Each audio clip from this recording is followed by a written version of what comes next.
Isang magandang araw naman po sa inyong lahat mga boss. Share ulit ako ng panibagong video at dito meron akong ginagawang Hyundai Tucson at ang concern ay wiper washer water leaking. So kung isa ka sa mga nagmangari ng Hyundai Tucson or baka sakali sa mga teknisyan maka-encounter kayo ng ganito, share ko lang yung kunting kaalaman. So ayan, ipakita ko sa inyo yung location ng wiper washer. So dito yan banda, ayan makikita po natin, ito po yun, ayan. Then dito ang nakita kong leak ay dito banda sa kanyang dugtungan.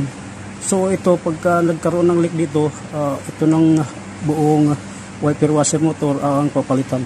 At siya nga pala, tips lang sa inyo, ang wiper washer nitong Hyundai Tucson, yung front and rear niya ay isa lang ang motor. So ayan, magkaiba lang sila ng hose. So ayan yung hose ng isa, then nandito yung isa. So ayan, kung